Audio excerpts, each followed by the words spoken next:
इस वक्त हम मौजूद हैं शाहजहाँपुर के निगोही में। हमारे साथ इस वक्त समाजवादी पार्टी के प्रदेश अध्यक्ष नरेश उत्तम पटेल जी, उनसे बात करेंगे। आज यहाँ पर वो पहुँचे हैं। नरेश उत्तम पटेल जी, ये बताइए कि भाजपा कह रही है कि हमने जनता की सेवा नहीं, हमने पूजा की है और 300 से ज़्यादा सीटें जीतेंगे हम आने वाले चुनाव में। 15 अगस्त स्वतंत्रता दिवस पर पैनल के माध्यम से पूरे प्रदेशवासियों को हम स्वतंत्रता दिवस की हार्दिक शुभकामनाएं देते हैं। आज का दिन इतना महान दिन है कि हमारे जीवन में बार बार आए, यही हम प्रभु से प्रार्थना करते हैं। और भारतीय जनता पार्टी झूठ बोल रही, हर चीज़ में झूठ बोल रही है। और भारतीय जनता पार्टी की झूठ हम पोल खोल रहे हैं। जो इन्होंने वादा किया 2014 में कि हम 90 दिन के अंदर महंगाई ख़त्म कर देंगे, तो महंगाई ख़त्म नहीं हुई बल्कि महंगाई बढ़ गई, आसमान में चली गई। डीजल का दाम, पेट्रोल का दाम, रसोई गैस का दाम, खाद का दाम, बिजली का दाम, दवाई का दाम, पढ़ाई का दाम लगातार बढ़ रहा है। और बीजेपी कह रहा है महंगाई कंट्रोल कर लिया। बीजेपी ने कहा तो 2 करोड़ लोगों को प्रतिवर्ष रोजगार देंगे, 2 करोड़ लोगों को प्रतिवर्ष रोजगार देने की बात कही थी।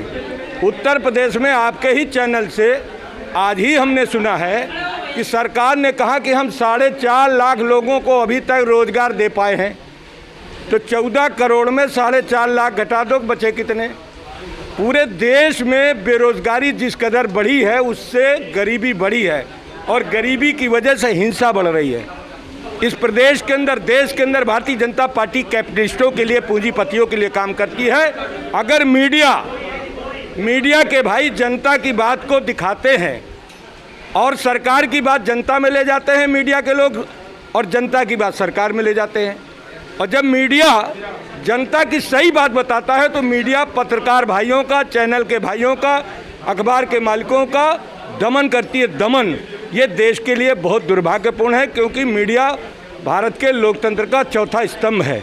अगर एक भी हमारा स्तंभ कमज़ोर हो जाएगा तो लोकतंत्र कमज़ोर हो जाएगा। बीजेपी लोकतंत्र को कमज़ोर कर रही है।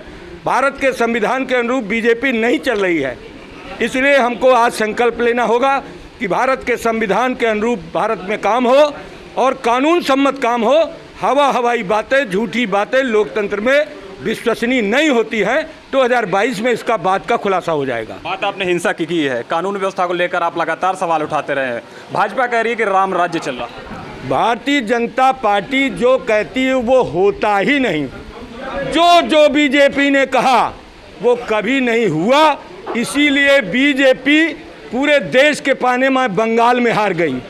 बीजेपी बंगाल में हार गई, छत्तीसगढ़ में हार गई, केरल में हार गई, झारखंड में हार गई, मध्य प्रदेश में हार गई, राजस्थान में हार गई, दिल्ली में हार गई, पंजाब में हार गई। अब उत्तर प्रदेश में बीजेपी हारेगी।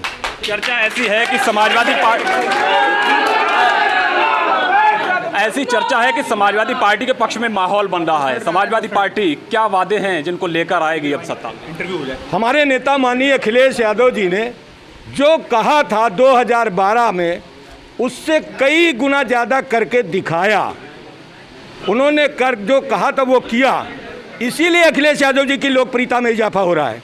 इसीलिए जनता लोकप्रियता में अखिलेश यादव जी को आगे मान रही है और ये सोच रही है कि अखिलेश यादव जी का विजन डेवलपमेंट का है, विकास का है और भाईचारे का है, सामाजिक समरसता का है। बीजेपी सामाजिक समरसता को बिगाड़ती है, भाईचारे को बिगाड़ती है, आर्थिक जो आज़ादी है उसको भी छीन रही है। आप देखिए किस तरीके से इसी भारत के अंदर कुटीर उद्योगों दमन कर दिया। कुटीर उद्योगों के दमन की वजह से हाथों को काम नहीं है। जब हाथों को काम नहीं होगा तो बेकारी होगी तो गरीबी होगी, और गरीबी होगी तो हिंसा बढ़ेगी। ये हमारे नेता डॉक्टर राम मनोहर लोहिया, चौधरी चरण सिंह, माननीय मुलायम सिंह यादव और अखिलेश यादव कहते हैं। बात स्वास्थ्य सेवाओं की करें, कोरोना की दूसरी लहर में आपने भी सवाल उठाए स्वास्थ्य सेवाओं को लेकर, चाहे वो ऑक्सीजन की बात हो। अब जो है भाजपा लगातार जगह जगह पर ऑक्सीजन प्लांट का उद्घाटन कर रही है, क्या कहेंगे उसको लेकर? भारतीय जनता पार्टी अखिलेश यादव जी के कामों का उद्घाटन करती है। बीजेपी ने 4.5 साल में कोई ऐसा काम नहीं किया जिसका वो उद्घाटन कर सके। अभी मुझसे एक पत्रकार भाई ने कहा कि वो फिल्म सिटी बनाने हैं। मैंने बीजेपी ने कहा था कि हम उत्तर प्रदेश में नहीं बल्कि देश में स्मार्ट सिटी बनाएंगे। कब बनेंगे स्मार्ट सिटी? आपने पूरे देश के लोगों को आपने गुमराह कर दिया, उनसे गलत वादा किया और उसको पूरा नहीं कर रहे और वो बात को भूल जा रहे हैं। जैसे आज भारत के प्रधानमंत्री का मैं देख रहा था कि वो लाल किले से बोल रहे हैं, लेकिन उनको भारत के किसान नहीं दिखाई पड़ रहे। जो गाजीपुर बॉर्डर में लाखों किसान अपने फसलों के मूल्य के सवाल को लेकर, एमएसपी के सवाल को लेकर और 3 काला कानूनों को लेकर आंदोलनरत है। समाजवादी पार्टी उनके समर्थन में लगातार खड़ी है, लेकिन बीजेपी के प्रधानमंत्री जी को वो किसान नहीं दिखाई पड़ रहे हैं। अंतिम सवाल, आपने किसानों की बात की, किसानों की आय और गाय को लेकर सरकार सत्ता में आई थी, आज गाय की भी दशा को लेकर आप सवाल खड़े कर रहे हैं और किसान पिछले 1 साल से देश की दिल्ली की सीमाओं पर बैठे हुए हैं, उसको लेकर क्या कहेंगे?